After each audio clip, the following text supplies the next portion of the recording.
Desperate in Cleveland. This is episode number 2 about the Cleveland Indians. I'm Greg, this is Josh. We welcome back all 8 of our fans to our second video.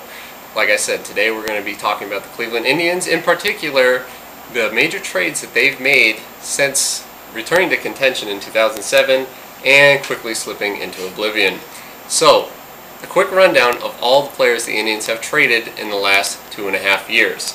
First off, we have Mark DeRosa, Ben Francisco, Carl Pavano, Kerry Wood, Austin Kearns, Russell Branyan, Rafael Betancourt, Ryan Gargo, Johnny Peralta, Jake Westbrook, Paul Bird, and Franklin Gutierrez. Mind you, that is in a whopping 2.5 seasons. Did you know that the Indians actually set the record for most players traded in 2.5 years? I did not know that. I just made that up, but it sounds like it could be true, couldn't it?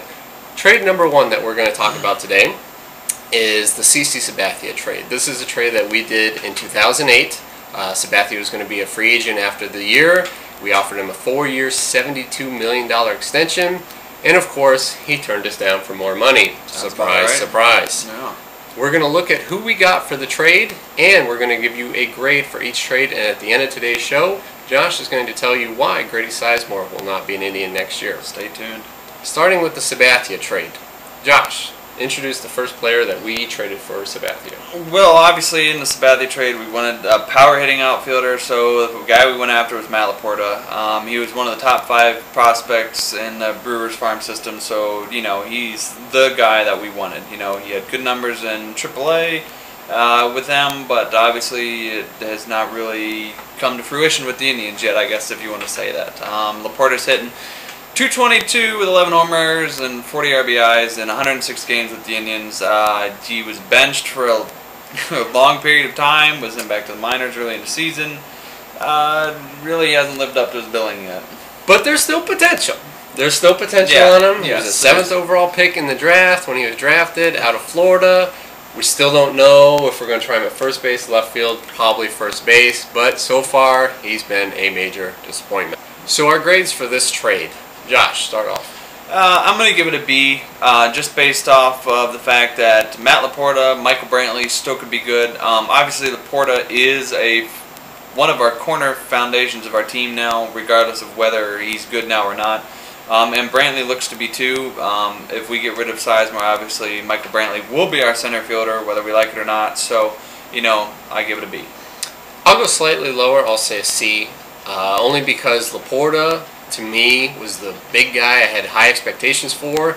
When we sent him down, he tore up AAA, we brought him back up, and he is disappointed since then. Until he turns it around and shows me that, hey, he can be that power hitter in the middle of the lineup, I'll go with the C for this trade. Trade number 2 was the Casey Blake trade. This was also in 2008. After we traded Sabathia, we were clearly going into rebuilding mode.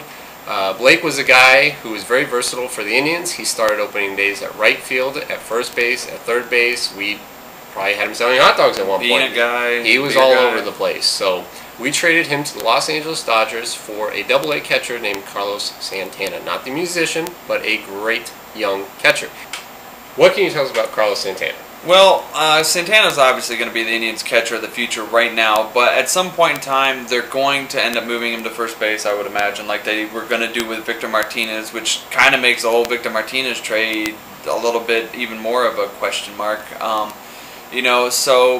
he's a switch hitter. He was hitting over 300 for a long period of time when the Indians brought him up. He was hitting in the 3-hole and doing very well. He showed power. He showed athleticism.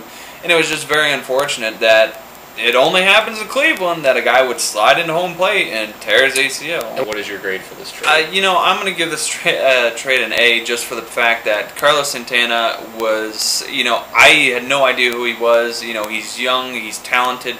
I mean, at one point in time, he was tied for the Indians' lead in home runs, and he was playing very limited amount of time.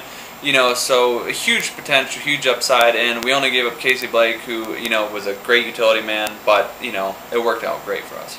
So you give him an A? Yes. I'll give him an A- because I like Casey Blake, but Santana is a stud, and he will be with us, hopefully, for a very long time. Our third trade we're going to look at was in 2009.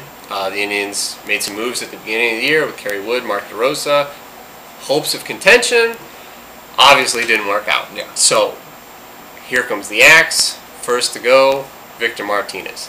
Very sad to see him go. He was a great player for the Tribe, signed with us when he was 17 years old, was with us for 13 years throughout the minor leagues and majors. Cried when we traded him. Sad to see him go. And in return, we got 3 pitchers for him. The one we're going to talk about is Justin Masterson.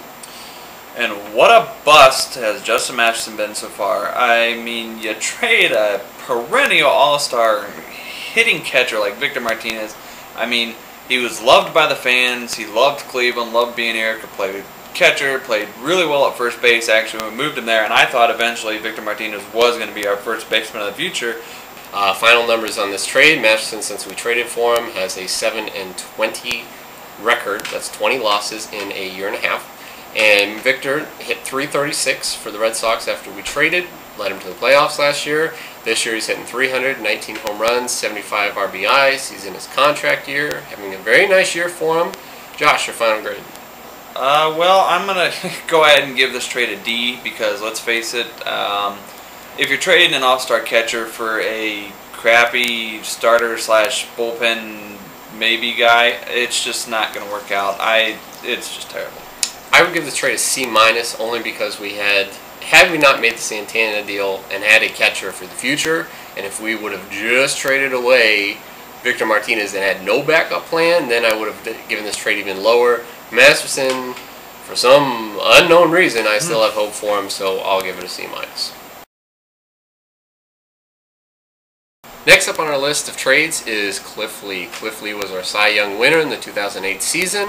Many teams wanted him. The Phillies were interested, the Yankees were interested, the Red Sox were interested. We eventually traded him to the Philadelphia Phillies. Of course, he goes on a tear. He leads them to the World Series. He has a 3.39 ERA for him, wins 2 World Series games.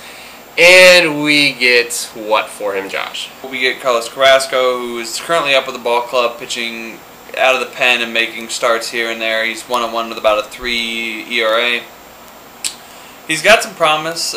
Could be like a number 3 starter. He could be a number 1 starter on our team, obviously, because we don't have anybody. And I'll touch base on Lou Morrison real quick. Lou Morrison, Sweet Lou, as the Cleveland faithful like to refer to him, was at one point the top prospect in the Phillies system. How, I don't know. Who was scouting him? Maybe his mother was scouting him and awarded him as such. I don't know. But this year with us, he's hitting 195. And you think, okay, 195, maybe AAA. Yeah. He was turning up. He was hitting 202. So between AAA and us, he is effectively hitting right around 200, which is pathetic. And Jason Donald is our second baseman, or has played second base for us in 88 games so far this year, hitting about 253. Oh, yeah. Not doing a whole lot, but young guy, some promise, can play shortstop as well. This trade was made for Carlos Carrasco. Yeah. So, your grade so far? Well, I'm going to give it a solid C just because Carlos Carrasco has promise. You don't know what you're going to get from him. I mean, he could be a number 3 guy, but I think the thing that bothers me most about this trade was that the Indians had a team option for Cliff Lee, the following year. Could have picked it up. Obviously, they were scared of losing him, so they just kind of traded him to whoever would give them a pitcher and a bag of peanuts. Yeah, or salary cap relief, whatever they're looking for. That's one thing that kind of bothered me about it, too, was he did have an option for another year, which Philadelphia picked up, but they traded him to Seattle, who traded him to Texas. So he's bouncing around, still putting up good numbers wherever he goes. I'll give him a B- on this trade, just for the fact that Carrasco has looked good so far. Like you said, he probably is the Indians' number 1 starter right now. And not that that's saying much, but hopefully he has a good career.